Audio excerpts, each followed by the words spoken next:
All right, let's talk about climate policy. Now, I know what you're thinking. John, please, not another lecture about melting ice caps and sad polar bears. And look, I get it. The topic can feel as overwhelming as trying to assemble IKEA furniture with no instructions and a single, slightly damp Allen key. But here's the thing. US energy and climate policy isn't just some abstract, high-minded debate for people in sensible shoes. It is, and I cannot stress this enough, a really, really big deal.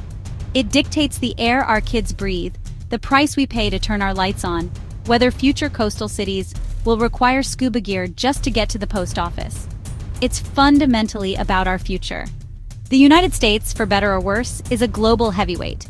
Think of it as the loud person at a dinner party who everyone has to listen to, even if they're just talking about their weird rash. When it comes to carbon emissions, America is historically the biggest contributor. That means what the US government decides to do, or crucially, not do, about climate change sends massive ripples across the entire planet. Our policies influence what other major economies like China and India are willing to commit to. If we decide to treat climate change with the urgency of a 5-alarm fire, others might grab a hose. If we treat it like a minor inconvenience, say a slightly wobbly table, others will probably just stick a coaster under it and carry on.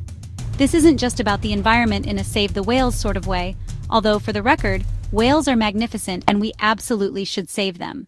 To understand where we might be going, we first need to look at the dizzying journey we've been on. It's been less of a steady march and more of a chaotic back-and-forth scramble, like two people fighting over a thermostat. During his first term, Donald Trump's approach to climate and energy policy was unambiguous.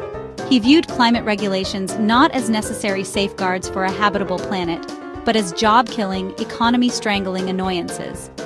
His administration rolled back over 100 environmental rules, covering vehicle emissions standards, methane leaks. It was less a surgical removal of red tape and more a chainsaw massacre of federal oversight. The signature move was pulling the United States out of the Paris Agreement. The Paris Accord was nearly every country agreeing not to set the planet on fire. Trump's withdrawal was a symbolic middle finger to the international community, signaling the US was checking out of the global effort. His administration championed energy dominance, basically drill, baby, drill, and dig, baby, dig. The focus was maximizing production of oil, gas, coal, aiming to make America the top fossil fuel producer despite environmental costs. Then, in 2021, the pendulum swung the other way. President Biden entered office with an opposite agenda. He immediately rejoined the Paris Agreement.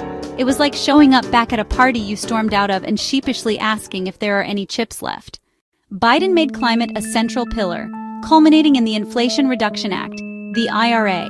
Despite the confusing name, the IRA is the biggest climate law in U.S. history, pouring hundreds of billions into clean energy tax credits, electric vehicles, green technologies. So you have two administrations with irreconcilable views. One sees fossil fuels as America's engine of prosperity, the other sees them as the driver of a planetary crisis. One dismantled regulations, the other built a massive framework to incentivize a green transition. This contrast sets the stage for a potential Trump 2.0. It's not just tweaking policies. It's about taking the whole machine Biden built and likely pointing a fire hose at it or swinging a wrecking ball. The whiplash we've seen so far might be a gentle warm-up for what's to come. So, what would a second Trump presidency actually look like for climate policy? Well, if his first term was a trailer, his campaign promises and the plans laid out by his allies suggest the feature film would be a disaster movie directed by Michael Bay.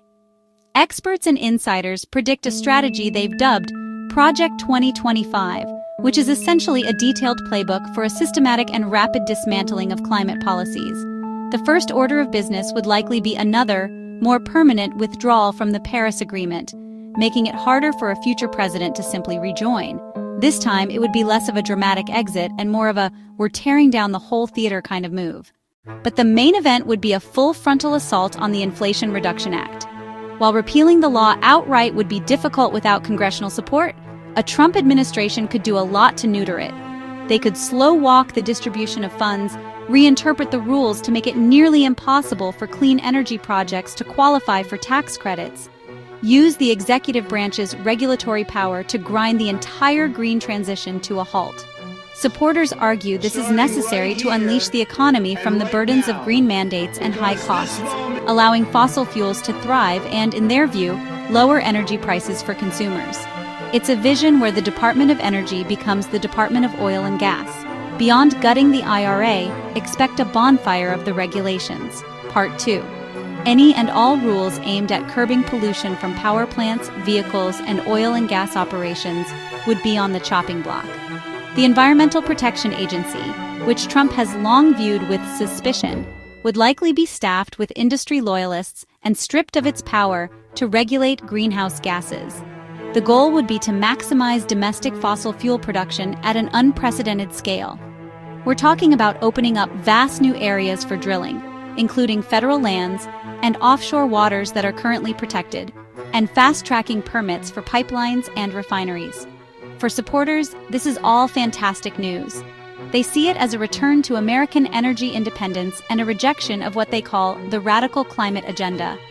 They believe a focus on oil and gas will create high-paying jobs, reduce reliance on foreign energy sources, and fuel economic growth. The consequences of a Trump victory would reverberate far beyond America's borders. For people in the U.S., the most immediate changes might be seen at the gas pump and on their energy bills, though experts are divided on the long-term effects. In the short run, increased drilling could theoretically lower prices. However, dismantling the clean energy economy could also make Americans vulnerable to the volatile price swings of the global oil market and miss out on the long-term cost savings from renewables. The air quality in many communities could worsen as pollution controls are rolled back, and the apathetic federal response would leave states like California and New York to fight climate change on their own. Internationally, the impact would be seismic.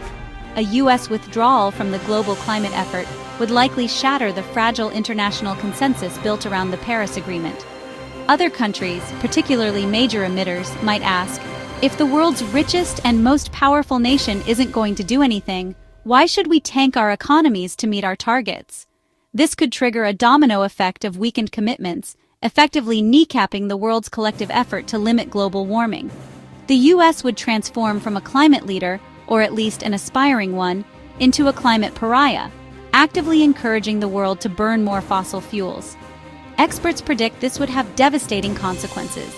The International Energy Agency has warned that a rollback of U.S. clean energy policies would make it significantly harder to reach global climate goals, leading to more extreme weather events, rising sea levels, and greater instability worldwide.